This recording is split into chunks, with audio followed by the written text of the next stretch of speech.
Hello everyone, welcome to another Bowtail Bow video.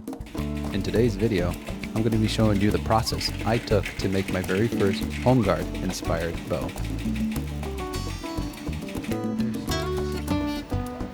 The first step to any bow is to select the wood that you want to use.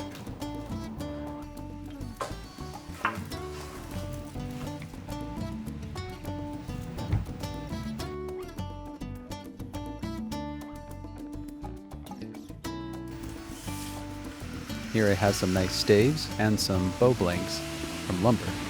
Selecting a good piece of wood is the hardest part for making a bow.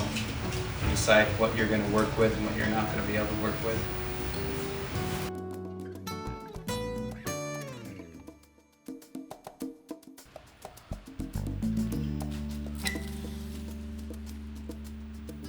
I think I like this piece of Osage stave the best.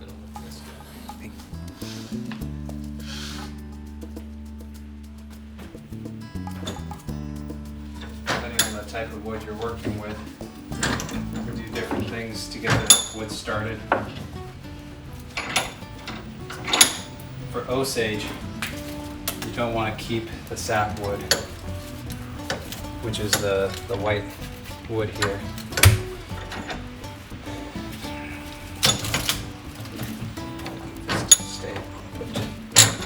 Do you know how long it takes to make a long bow? Neither do I.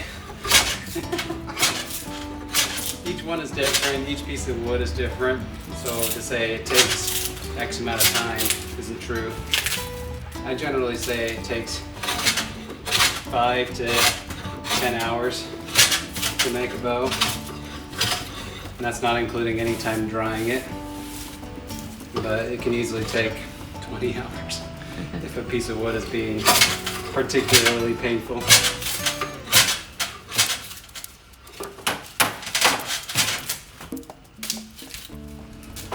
Even Osage, you have to prep it like this, where other woods you don't have to.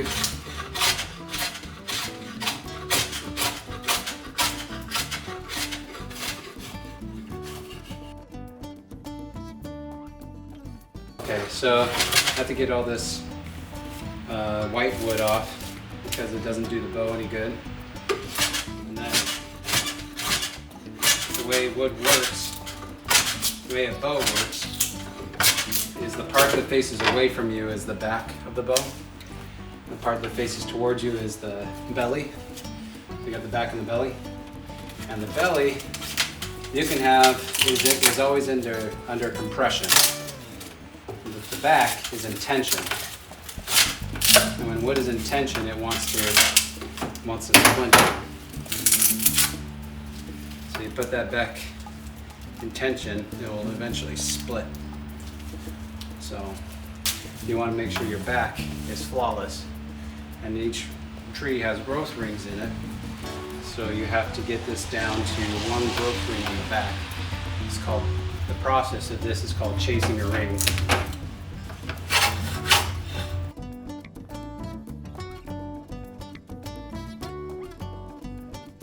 Here is a picture of the design of a Holmegaard bow I referenced for making this design. Let's see.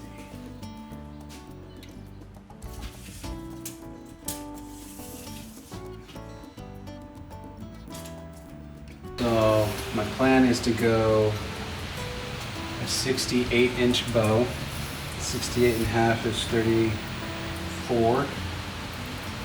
So 34 overall length is what I'm looking at.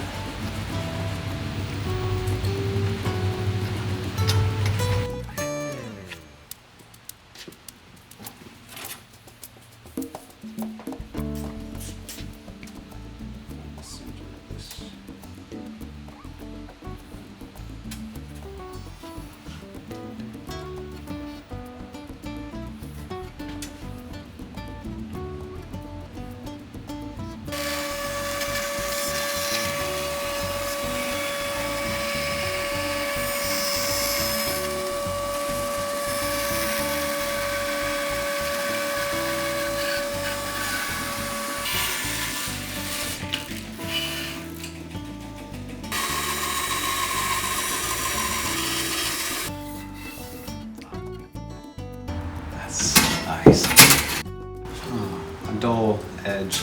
Because it gets you a nice scrape.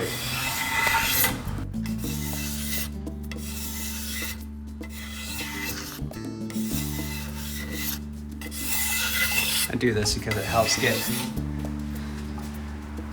not just so pretty. It's like paper. It helps to get that layer a lot closer without going through to the next layer. A draw knife is a lot quicker. It's also can damage your ring. You don't want to do that. Darker section here, that's called the quick growth or the summer growth. And then this solid ring of white, kind of lighter wood in the middle, that is your winter growth or your slow growth. And the summer growth is a little bit stronger than the winter growth. The winter growth is more porosity, so it can allow for more nutrients to pass back and forth. So you can actually feel the difference between the summer growth and the winter growth, and you want only summer growth for your back of your bow.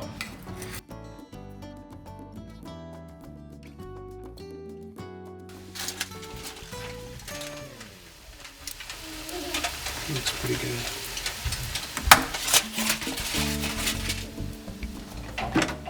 After steaming for about 30 minutes, you got to move quickly in order to get the bow to bend while it's still hot. So I come over here to my pre-made form and clamp it down and use my quick grips to pull it into position a little bit past straight. So that way when it dries and cools, it'll actually be perfectly straight.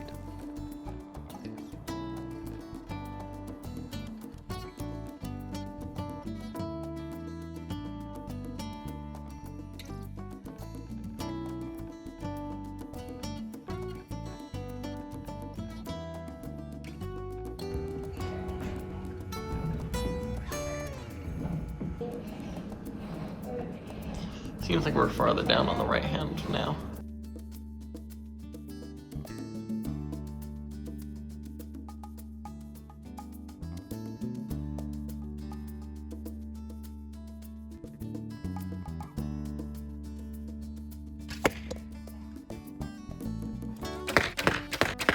It proved to be pretty fast for the style of bow I made. So there you have it, my very first Holmegaard inspired Osage Orange longbow. I had a great time making this bow. If you have any questions about how to make a bow or have some sort of wood you'd like me to try making a bow out of next, please let me know in the comments below. Thanks for watching and hope to see you next time.